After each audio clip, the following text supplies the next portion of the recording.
نحمدہ ونصلی علی رسولہ الکریم اما بعد۔ سوال یہ پوچھا گیا ہے کہ کیا کوئی عورت اپنے منگیتر کے باپ یعنی اپنے ہونے والے سسر سے مصافحہ کر سکتی ہے؟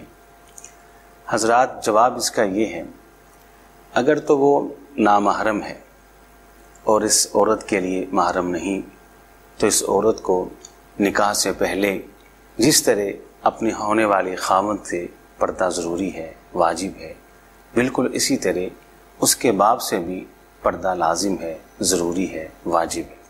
وہ اس لیے کہ جس انسان سے بھی عورت کا زندگی میں نکاح ہو سکتا ہے، اس انسان سے عورت کا پردہ کرنا یہ فرض ہے، ضروری ہے۔ نکاح کے بعد تو لڑکے کا باپ اس کے لیے محرم ہو جائے گا، لیکن نکاح سے پہلے یہ سسر ہونے والا سسر بھی اس عورت کے لیے نامحرم ہی ہے، لہٰذا منگیتر کے باپ سے یعنی ہونے والے سسر سے نکاح سے پہلے خاتون نہ تو مصافحہ کر سکتی ہے، نہ ہی اس سے اپنے ہاتھ سے یا اس کے ہاتھ سے پیار ہی لے سکتی ہے۔